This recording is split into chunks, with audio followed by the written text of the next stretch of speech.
tímida que soy. Vosotros no sabéis cuán tímida soy. Pero bueno, ahí está. No parece, pero sí.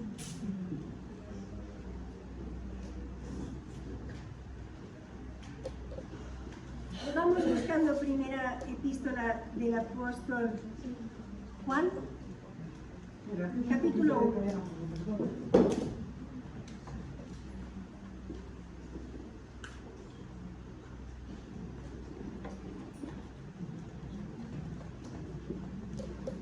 Primera de Juan, capítulo 1, versículos 1 al 4.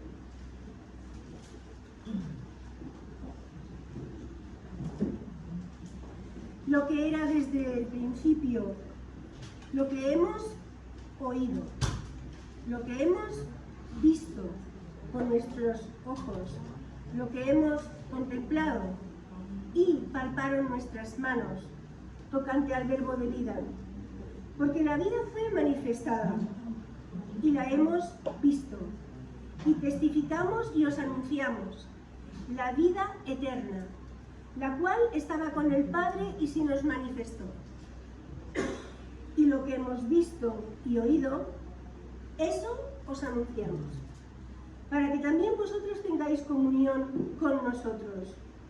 Y nuestra comunión verdaderamente es con el Padre y con su Hijo Jesucristo. Estas cosas os escribimos para que vuestro gozo sea cumplido.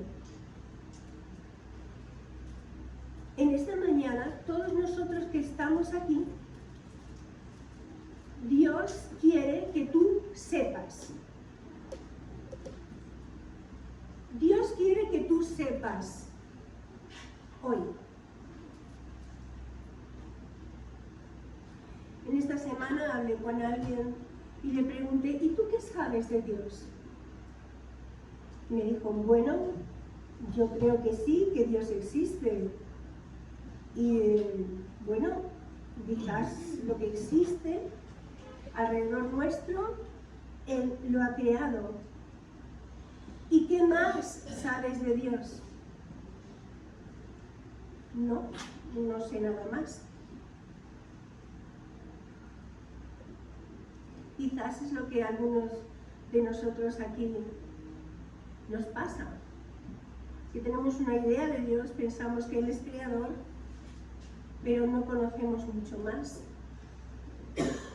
El final de la epístola de Juan, que se ha estado predicando, termina en una sección que yo voy a estar dando y tiene mucho que ver con sí o sí lo que Dios quiere que tú sepas. Si después de esto no sabes nada más, está bien, no sepas nada más, pero esto tienes que saberlo.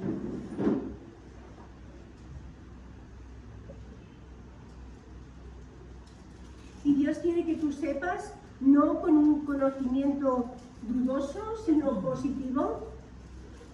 Y Él quiere que tú tengas garantías de lo que Él te dice. Primera de Juan 5, capítulo 5, versículo 13. Esta es la sección final. Primera de Juan 5:13 dice así: estas cosas os he escrito a vosotros que creéis en el nombre del Hijo de Dios, para que sepáis. Esta sección habla de lo que Dios sí quiere que tú sepas y no dudes. Para que sepáis que tenéis vida eterna y para que creáis en el Hijo de Dios. Que tienes vida eterna en el Hijo de Dios, eso es lo que el Señor quiere que tú sepas y conozcas. Que poseas una certeza presente en que tienes vida eterna y que has recibido algo que no merecías, que es un regalo que viene de Él hacia tu vida. No se gana. El que tiene al Hijo de Dios, oísteis en predicaciones anteriores, el que tiene al Hijo tiene la vida, y el que no lo tiene, no tiene la vida. Es el Espíritu Santo quien nos hace ver al Hijo y poder creer en Él, en su nombre.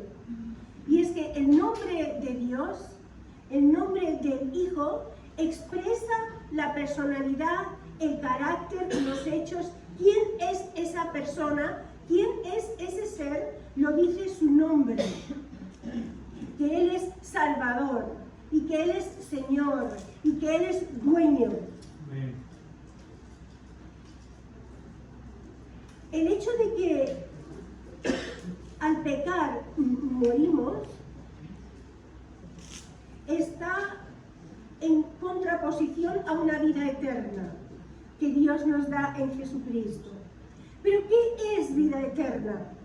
La vida eterna es la que por regeneración del Espíritu de Dios nos hace tener una naturaleza y un carácter divino. Hemos recibido una naturaleza que viene de nuestros padres. Yo no salí a la vida como un champiñón en medio de un campo. Vengo de alguien, vengo de la vida de otros. Yo he sido generada por la vida de otras personas. Cuando el Espíritu de Dios nos va a dar vida eterna, nos regenera, nos vuelve a generar, nos vuelve a entregar una vida, pero ahora ya no es la vida de nuestros padres en nosotros, es su propia vida, su naturaleza y su carácter.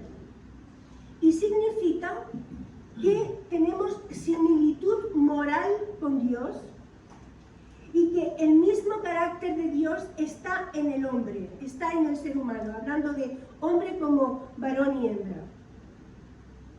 Este es un acercamiento radical si lo piensas bien, porque tener la naturaleza de Dios en nosotros vence a nuestra naturaleza caída de pecado, vence nuestros instintos, vence nuestra humanidad y nuestra carnalidad.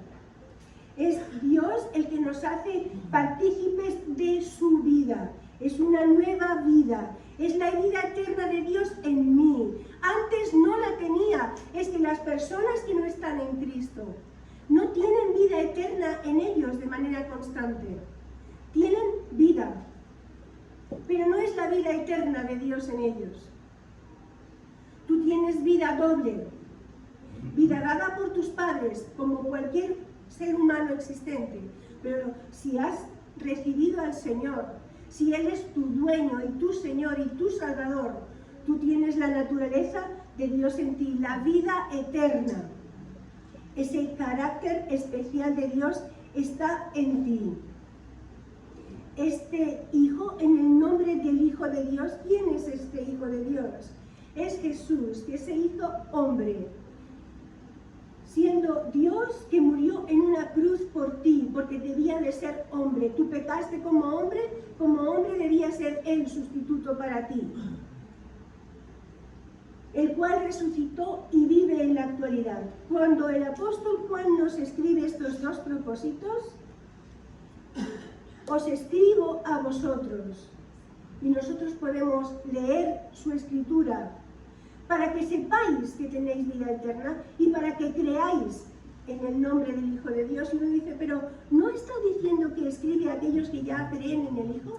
¿Por qué como motivo de escritura es que creamos en el Hijo de Dios? Y ya estamos creyendo.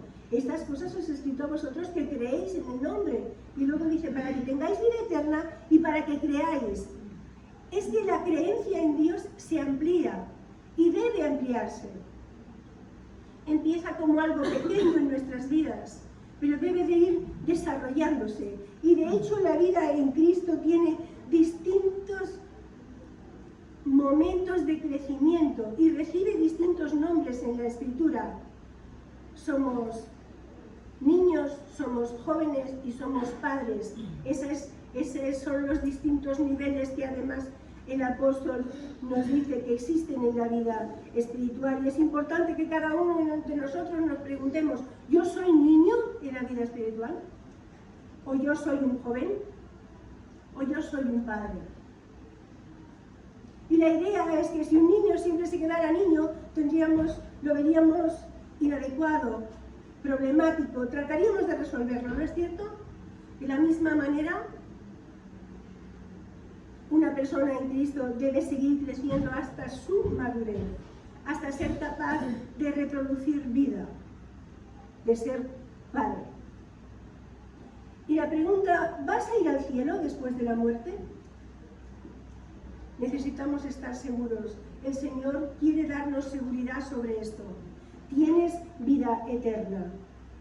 No es bueno, espero poder ir. Bueno, voy a hacer lo mejor, voy a hacer mis mejores intentos para estar allí. No. La Escritura dice, este Dios es Dios nuestro eternamente y para siempre.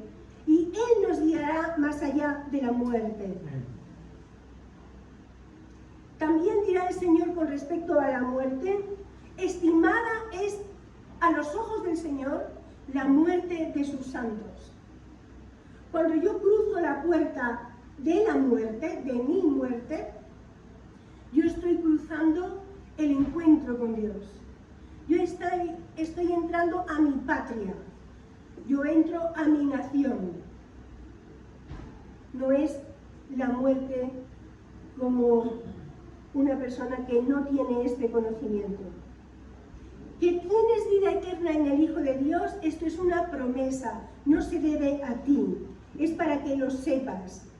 Quiero que estés seguro, dice el Señor. Y debemos preguntarnos, ¿en quién creo yo? ¿Yo creo en el Hijo de Dios? Porque eso es lo que te lleva a vida eterna y no otra cosa.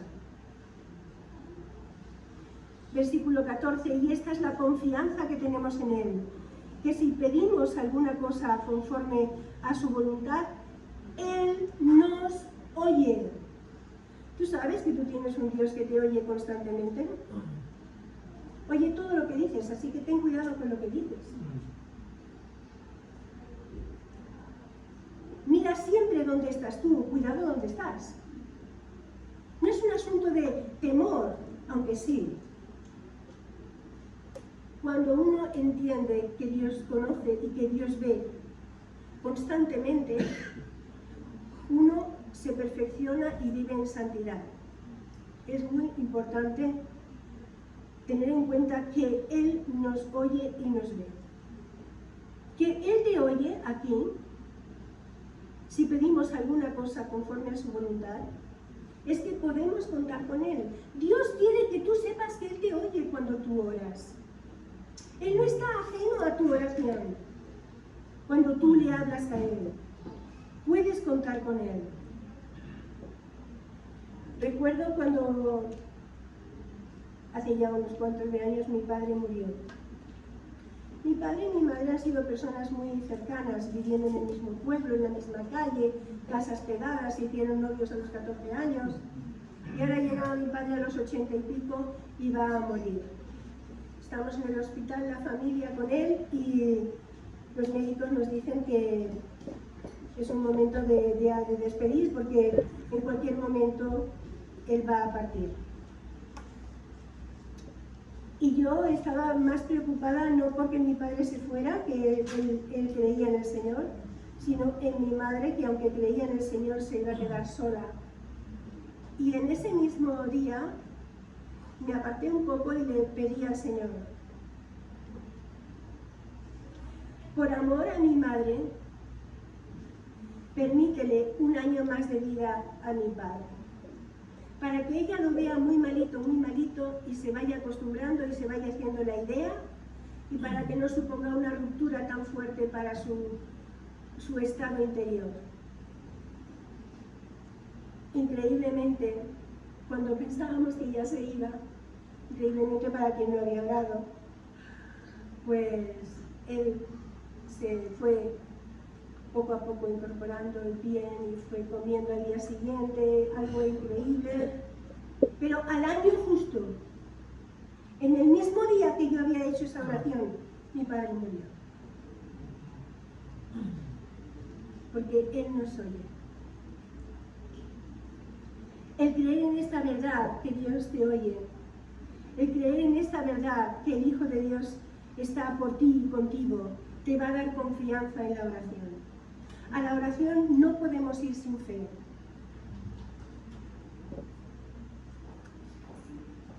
La palabra confianza aquí es atrevimiento y seguridad. Es una certeza que Dios te da para orar. La oración debería poder ser de acuerdo a la voluntad de Dios. Necesitamos conocer la voluntad de Dios para orar por según la voluntad de Dios. Y la voluntad de Dios se encuentra aquí en su palabra. Así que tenemos necesidad de darle tiempo, estudio, estar con la palabra y con el Espíritu como compañero. Siempre que vayas a la palabra, no vayas solo, no te pongas a leer solo, no te pongas a estudiarlo solo. Di, Espíritu de Dios, tú que eres mi maestro, ponte aquí a mi lado y vesme diciendo cosas que no estoy entendiendo o que necesito entender más ampliamente. Y la oración consiste en asirnos de la buena disposición de Dios. Nosotros estamos viviendo dentro de lo que es el obrar de Dios, el propósito de Dios en la historia. Nosotros vivimos en el año de la buena voluntad de Dios. Este es el tiempo de la Iglesia hacia los gentiles, que estamos en tiempos de que todo eso va cambiando y pueda llegar el momento en que se cierre. Cuando se cierre el tiempo de los gentiles, el Señor mirará a Israel y entramos en otro tiempo. Ahora estamos en tiempo de buena voluntad de Dios. Por tanto, aprovechemos este tiempo de la buena disposición de Dios hacia nosotros. La oración no se trata de conseguir cosas que Dios a regañadientes no nos quiere dar. La oración debe tener en mente los pensamientos de Dios y sus propósitos. Él no contestará según nuestros deseos, sino lo que Él considera que es lo mejor. Y Él nos oye y podemos estar seguros de su contestación. Otra cosa que Dios quiere que tú sepas está en el versículo 15. Y si sabemos que Él nos oye en cualquier cosa que pidamos, sabemos que tenemos las peticiones que le hayamos hecho. Si nosotros vivimos en una relación de compañerismo con el Señor, tendremos esta seguridad. Claro que vamos a necesitar, para tener esa seguridad, no estar en pecado, por lo menos no en pecado conocido. Hay pecado de ignorancia en nosotros, pero por lo menos el conocido, que nos limpiemos del conocido. Es tan fácil en cualquier lugar, en cualquier momento: Señor, perdona por esto. Señor, esto lo siento mucho. No quiero que esté esto en mi vida. Ayúdame a resolverlo. Es tan fácil, en cualquier momento puedes hacerlo. Cuando nosotros vivimos en comunión con Él, nuestra confianza es osada. Nos atrevemos, pero debe ser respetuosa. Algunas personas creyentes, hablo de creyentes, hermanos que desconocen realmente, tienen un conocimiento de Dios, pero no es como el adecuado acerca de Él, le hablan de una manera, le oran de una manera que yo tampoco respondería. Es irrespetuosa, es desconocedora de su bendita persona. Y si sabemos, este es un conocimiento absoluto, Él nos escucha y tenemos las oraciones que le hemos pedido, pero necesitamos fe. La fe es aquella seguridad que me hace coger el coche, me hace irme al centro de Sevilla y no tener miedo de que un camión se pase a otro carril y me aplaste. Eso es fe. ¿En quién estás confiando? Estás confiando en el que ni siquiera conoces ni le has visto la cara, está subido al tráiler, ¿verdad? Estás confiando que no se te eche encima. Eso es fe, es confianza. Es una confianza que, si lo pensamos bien, mucho de raciocinio no tiene, porque es que ni conoces al individuo que está conduciendo el camión. Pero bueno, dices, mientras yo me mantenga en mi carril y él se mantenga en el suyo, ahí vamos, ¿no? Y siempre podemos poner ese ejemplo tremendo de los aviones. Cualquiera de vosotros que haya viajado en avión, tú sabes que pones tu vida sí o sí en manos del piloto, que ni le has visto la cara, es que ni le has visto la cara, y en los mandos, que tampoco has visto toda la mecánica y que eso es fe.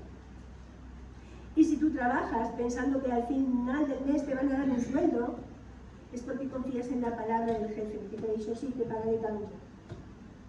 Así que la fe forma parte de la vida constantemente, pero no, decimos no, pues que con respecto a Dios es muy raro eso de tener fe. Toda tu vida está llena de fe. Y podríamos seguir diciendo dónde está la fe en nuestra vida de forma constante.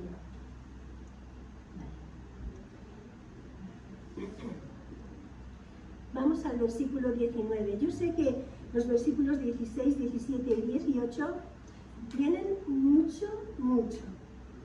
El que quiera oír de esos versículos, que venga al seminario el próximo día que me encuentran y me preguntan. O me piden una cita y dicen, oye, Joana, estoy muy inquieta sobre lo que dicen estos versículos. Y ahí lo hablamos, ¿vale? Ahora estoy presentando qué es lo que Dios quiere que tú sepas.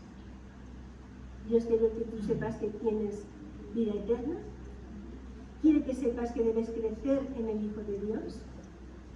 Quiere que sepas que tengas confianza porque Él te oye y que tengas confianza de que Él va a responder. Eso es lo que Dios te está diciendo hoy. Vamos al versículo 19. Sabemos que somos de Dios y el mundo entero está bajo el maligno. Que somos de Dios. ¿Tenemos la convicción de que somos de Dios? Somos de Dios porque Él ha querido, simplemente porque ha querido. No hay en ti nada que puedas obligarle a hacerte suyo. Es porque Él nos ha adoptado hijos y le pertenecemos por dos veces, por creación y por redención. Es la voluntad de Dios la cual nos ha llamado a aquellos que hemos oído el Evangelio y hemos venido a ser salvos al recibir a Jesús en el corazón y al aceptar y abrazar el conocimiento de la verdad. Somos santificados y en esa voluntad es la fuerza motriz que hace que sigamos adelante en nuestra fe y con nuestra vida cristiana. Todos aquellos que conocemos quiénes somos sin Dios, sabemos que hemos estado en las regiones de muerte, en la tierra del enemigo. De ese lugar Él nos ha sacado y nos lleva ante Él, ante su rostro de gloria. Eso es algo que Él ha hecho. Un pecador es alguien que no trae honor y gloria a Dios en su estilo de vida, ni en su comportamiento, ni en sus actitudes, ni en su pensar, ni en su carácter. No reconoce la autoridad soberana de Dios en su vida. Y no es lo que a los ojos de Dios debería ser. Eso es un pecador. Un pecador es una persona que se desliga su propia vida de la autoridad y la persona de Dios. El mundo está bajo el maligno, está bajo el control o el dominio, porque está dormido en su maldad. Por eso la Escritura dirá, despierta tú que duermes y te alumbrará Cristo. Muchos también vemos que no quieren el mensaje de la verdad porque no quieren despertar a esta realidad de Dios, porque están bajo su control. El mundo está dividido en dos secciones, los que son de Dios y los que aún no lo son, y están bajo el maligno. Esta es la cosmovisión cristiana, esa es la enseñanza de la revelación de Dios. Eso es lo que Dios quiere que tú sepas, que el mundo está bajo el maligno. Por tanto, no es un lugar fiable para el creyente, es un lugar que constantemente debe ser analizado y puesto en balanza.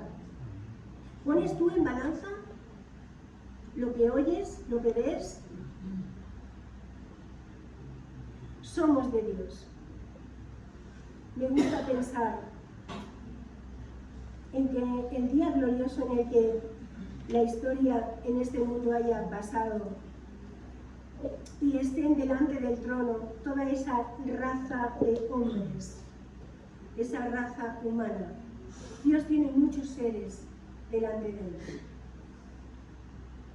Y ahí estará la raza de hombres ante Jesús.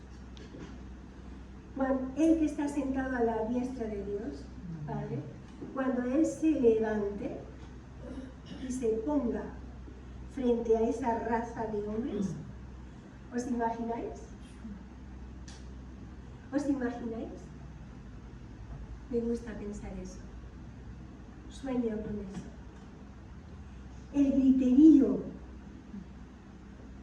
lo que vamos a estar diciéndole a voz en cuello a ese que se ha levantado, ese que ha hecho posible que estemos allí.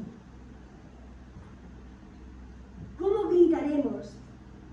¿Cómo será lo que salga de nuestro corazón hacia Él? Dejará enmudecido a los ángeles.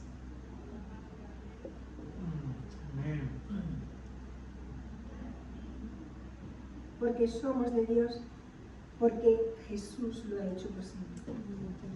Que el Hijo de Dios ha venido, quiere el Señor que tú sepas, que vino como hombre, que como dice Filipenses 2, dejó su reino de gloria y se humilló tomando forma humana y aún llegó hasta el límite de los límites, siendo Él un ser tan glorioso, de entrar por ti en un lugar como la cruz. Nuestro lugar, tomó nuestro lugar como pecador. Yo le di a Él mi pecado, Él va a la cruz, Él me da a mí su justicia, justificado. Hemos hecho un cambio. Jesús y yo hemos hecho un cambio. A eso en teología se le llama imputación. Él es imputado como pecador, por mi pecado. Yo soy imputada como justa, porque Él me da a mí su justicia. Hemos hecho un cambio. Amén. Maravilloso. Quiere que sepamos el Señor quiere que sepamos que nos ha dado entendimiento para conocer al verdadero, entendimiento. Yo recuerdo cuando me compré por primera vez una Biblia, tenía yo 20 años. Me puse a leerla y aunque era en castellano no entendía nada. ¿Qué cosa? No entendía nada. Era un libro como cerrado. Un poco más me fui a los salmos porque los salmos como que hablan al alma. Y luego me fui a los proverbios porque los proverbios parece que te hacen pensar un poco. Ya salté luego a los evangelios. Y muy lentamente, os digo que muy lentamente, en la medida en que se fue abriendo el deseo, el hambre por conocer, es que fui entendiendo. Porque tenemos que saber una cosa. Este libro que está aquí es espíritu y es vida. Sus palabras son espíritu y son vida. Así que tienen vida por sí mismas estas palabras. Y este libro se abre o se cierra según tu corazón. Cuando vas a Él, abre tu corazón. No te pongas a leerlo o a estudiarlo, a mirarlo como quien está obligado. Porque lo sabrá y se cerrará. Y tú terminarás y dirás, ¿sabéis cuando la Escritura parece que no nos habla, que no nos dice? No, ella siempre va a hablar, siempre va a decir, depende de tu corazón. Así que ábrelo. Y si te sientes que estás en una situación de bajona, pide al Espíritu de Dios, mira cómo estoy, pero estate aquí conmigo. Y poco a poco este libro se abrirá. Nos ha dado entendimiento para conocer al verdadero. Lo verdadero es lo verídico, lo real, lo auténtico. Lo verdadero no puede ser objeto de manipulación. No existe tal cosa como la posverdad. Y que cada uno tiene su verdad. No. Tú tendrás esa verdad tuya que no es verdad. Porque se basa única y exclusivamente en tu forma de pensar, en tus intereses, en aquello que buscas para ti. No tiene categoría de verdad, aunque tú lo pongas ahí. Porque la verdad no se deja manipular. La verdad es la realidad, punto. Quieras o no, pienses o no, la realidad existe por sí misma, no te necesita a ti. Vivió desde la eternidad. La verdad es Él. Lo verdadero expresa la realidad como es. Y para encontrar esa verdad requiere conversión y requiere amor a la verdad. ¿Cuánto amas tú la verdad? Si la amas, irás a ella. Si la amas, la buscarás. Si la amas, la desearás. Si la amas, querrás vivirla. Aunque cueste lo que cueste, pierdas lo que pierdas, desearás la verdad. Y la verdad te completa, la verdad te envuelve. Vivir en la verdad es algo que va sucediendo más y más y más con el tiempo. Conocer al verdadero no es algo solo intelectual, sino es de contacto con él, de una experiencia, si no, no llegas a conocerlo. Dice el versículo 20, sabemos que el Hijo ha venido y nos ha dado entendimiento para conocer al que es verdadero, y estamos en el verdadero, en su Hijo Jesucristo. Este es el verdadero Dios y la vida eterna. Dios quiere que sepas que estamos en su Hijo Jesucristo. En Él te puedes apoyar, porque Él es estable, Él es para siempre. Es sólido, no engaña, no tiene doblez. ¿Y tú? Porque si Él está en ti, ¿cómo eres tú? ¿Con doblez? ¿Engañas o te autoengañas? Jesús nunca se autoengaña, tú tampoco. Estamos en su Hijo Jesucristo, estamos en su Hijo. Aquí hay un anillo. Cuando lo pongo aquí, está sobre mi mano. Pero si hago así, la cierro, el anillo está en mi mano. En mi mano. Esto es Colosenses 3:3. Vuestra vida, dice el apóstol Pablo, está escondida. ¿Tú ves el anillo? No, está dentro. Tu vida, vuestra vida está escondida con Cristo en Dios. Cuando Cristo se manifieste, vosotros también seréis manifestados con Él en gloria. Así que mi vida en Cristo pareciera como la de cualquier otro, ¿verdad? Pero en aquel día, dice el Señor a Israel, sabrás la diferencia entre el que me tiene a mí y el que no me tiene, el que me sirve a mí y el que no me sirve, porque mi vida será revelada en ese momento. Y la tuya también, si estás en su Hijo Jesucristo.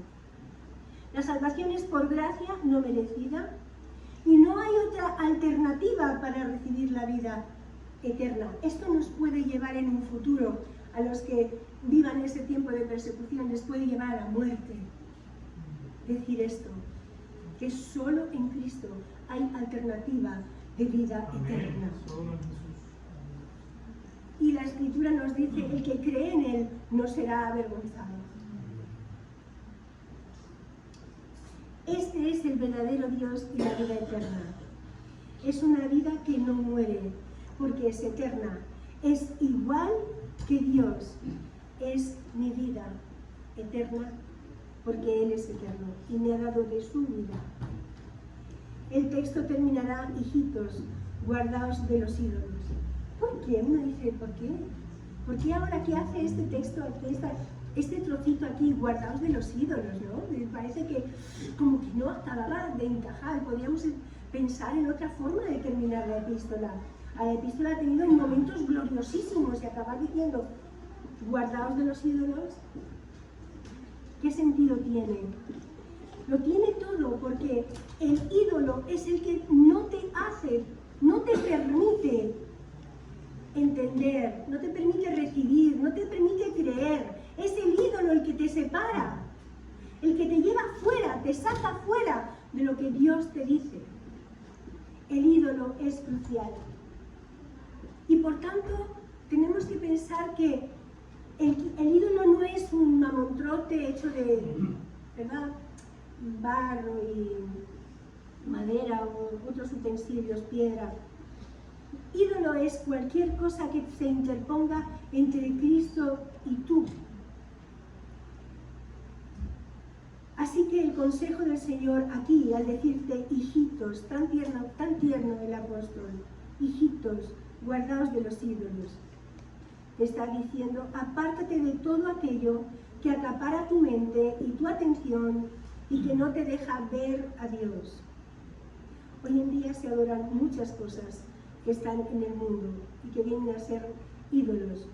Pues tengamos cuidado con ellos, nos dice Juan, nos avisa Juan, porque podemos perder muchísimo. Quiero concluir. Lo que se nos ha dicho, lo que se nos ha escrito aquí, es para que sepamos. Es muy importante asegurarnos en estas cosas que Dios nos dice que debemos saber. Hay personas que tienen una falsa seguridad, pero te digo, si tú no has nacido de nuevo, si tú no, el Espíritu de Dios no ha entrado en ti para regenerarte, para darte la vida de Dios, no tienes la vida eterna.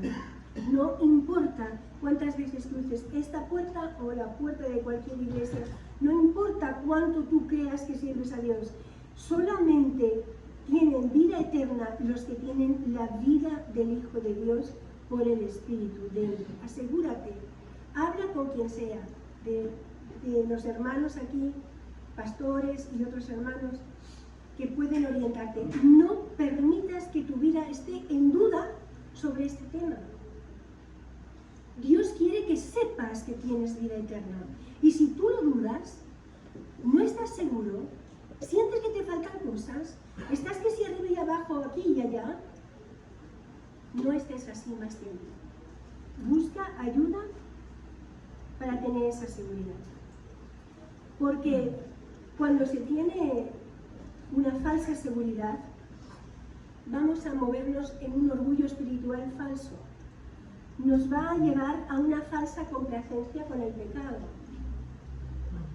Estaba hablando con un pastor joven que había caído en tomar la esposa de un miembro de su congregación. Y él estaba en esta falsa complacencia, porque me estaba diciendo,